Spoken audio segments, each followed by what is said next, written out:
Tout pour investir. Investir autrement. Investir autrement dans des coins, des meme coins.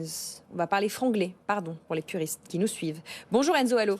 Bonjour Lorraine. Président de cryptopatrimoine.fr. Certaines crypto-monnaies montrent des performances assez incroyables depuis quelque temps. Pour ceux et celles qui considèrent que les cryptos sont un actif à part entière, nous allons zoomer sur ce qu'on appelle les tokens, les coins, et en particulier les meme coins. Expliquez-nous, racontez-nous. Enfin, tout simplement, ce sont des tokens qui ont en fait pour fondation tout simplement comme origine les mèmes d'Internet et donc toutes ces communautés en ligne qui se sont, on va dire, déjà rassemblées à l'origine sur Internet avec des façons de penser communes ou simplement des images. Voilà, ça peut paraître un petit peu stupide. Généralement, plus ça l'est, plus ça marche. Et donc, voilà, on a donc et c'est même maintenant un secteur, un sous-secteur de la blockchain qui sont donc les meme coins. Et il y en a pour l'équivalent maintenant de pratiquement 60 milliards de dollars de capitalisation boursière. 60 milliards de capitalisation boursière. Vous avez quand même prononcé l'adjectif stupide.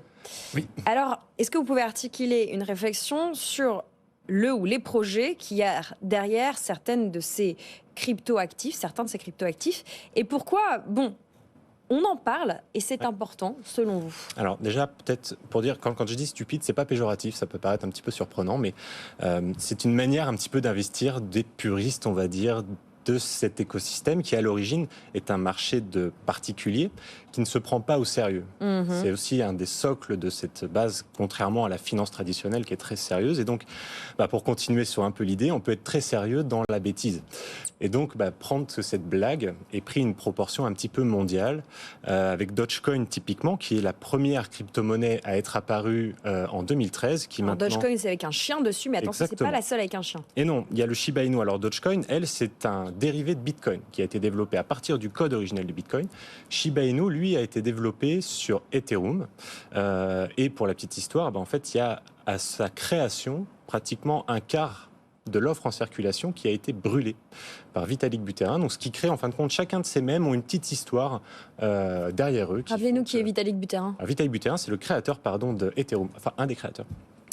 Voilà, créé puis brûlé. On le voit, il y a un petit peu d'originalité dans la pensée financière de ces coins. J'ai moi-même du mal à articuler une question bien pesée. Vous nous avez rappelé les encours dont on parle, les montants. Est-ce que c'est une mode ? Est-ce que ce sont des réels supports d'investissement ? Non. Alors, je le dis en étant professionnel, alors même si au niveau personnel, j'en ai en portefeuille, parce que je pense avoir appartenu à un moment à cette communauté, mais c'est-à-dire que il n'y a pas vraiment de projet utilitaire derrière.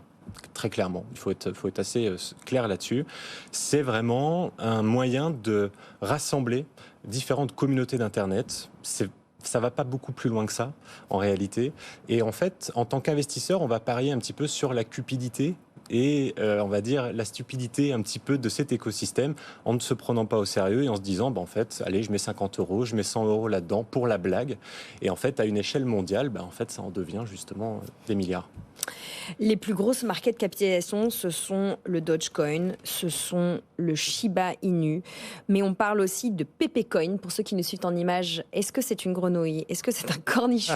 Je ne sais pas. C'est un individu vert avec une casquette rouge. Oui. Racontez-nous l'histoire de Pepecoin. Pepecoin, c'est une histoire assez rocambolesque qui, à l'origine, a été créée par un dessinateur qui s'appelle Matt Fury dans les années 2005, qui est un livre pour enfants, qui, au fil du temps, a été repris. Alors voilà, cette petite grenouille qui a un air un petit peu parfois triste, un petit peu narquois, qui a beaucoup plu à des communautés Internet qui l'ont autant et à tel point détournée qu'elle est aujourd'hui listée dans pardonnez-moi, j'ai oublié le nom, un petit peu les listes ostentatoires américaines, donc c'est la DFA, je sais plus. L'Anti-Defamation League. Exactement. Qu'est-ce que c'est ? Racontez-nous. En fait, c'est tout simplement les sigles qui sont, on va dire, bannis, comme par exemple la croix gammée. Donc en fait, PP, effectivement, est au même statut. Alors, parce que, on va dire que c'est une communauté qui, dans ses extrêmes, malheureusement, a soutenu en grande partie Trump et a joué pour son élection présidentielle. Il y a énormément de choses qui se passent pour des communautés Internet qui sévissent, entre guillemets, dans l'ombre. On est vraiment dans le côté extrême d'Internet et qui, par le fait de poster énormément de messages, parfois un petit peu décriés sur Internet, à force de les voir, on s'habitue à voir ces images, parfois, qui peuvent être malheureusement racistes ou ce genre de choses. Mais en fait, à force d'inonder les réseaux sociaux de ce genre d'images, on normalise un petit peu tout ça. Et ça lui a valu d'être donc banni au titre de la croix gammée, malheureusement. Il y a eu des choses qui ont été faites, on va dire, de manière tout à fait... c'est-à-dire que, par exemple, ça a été aussi utilisé pour lever des fonds à Singapour. C'est-à-dire que c'est vraiment une minorité de cet écosystème qui a malheureusement exploité ça à mauvais escient. Voilà, donc et la plupart des gens, je pense, investissent dans le PP sans savoir exactement ce qui s'est passé derrière tout ça. Mais c'est, je pense, la plus grosse des communautés sur Internet aujourd'hui. Voilà, on parle de communautés financières, de communautés Internet qui vivent un petit peu en autonomie, avec des codes qui parfois se popularisent, se démocratisent, sans qu'on se rende compte forcément de toute la culture derrière qu'il y a. Amaury de Tonquédec nous a rejoint. Bonjour Amaury. Bonjour Lorraine, bonjour à tous. Vous êtes notre monsieur crypto. Votre regard sur ces meme coins et peut-être sur les performances qu'elles affichent depuis quelques semaines, indexées, j'ai envie de dire, sur les performances du Bitcoin. C'est vrai dans le sillage des performances du Bitcoin. Voilà, c'est ça. En fait, c'est des cryptos, on en parlait avec Enzo juste avant de rentrer en plateau. C'est vrai que c'est des cryptos extrêmement spéculatives. Alors bon, tout investissement est spéculatif, mais c'est vrai que c'est des cryptos, pour la plupart d'entre elles, il n'y a pas réellement de projet derrière, c'est plus une hype où là on va faire un pari, voilà, c'est un peu du casino, quand on va dire tiens, la petite tête de chien, la petite tête de grenouille, la tête de sanglier, ce que vous voulez. Et on pense que ça va peut-être décoller, et derrière on regarde pas forcément les fondamentaux. Et effectivement, on peut avoir des performances assez incroyables avec ces mêmes coins. On peut avoir des plus, je sais pas, Enzo, j'ai noté justement tout à l'heure. Shiba Inu sur 4 ans, c'est plus de 2 millions de performances. Et sur un mois, c'est 200% de performance. Dogecoin, depuis 2013, 32 000% de performance, avec sur le mois dernier 112% de performance. Et PP, c'est 14 000% depuis mai 2023, avec sur le dernier mois 487% de performance. Donc, ouais. Voilà, c'est peut-être réservé pour le haut de votre pyramide patrimoniale. Vous avez un petit peu de cash, un peu de liquidité et vous avez envie de prendre du risque.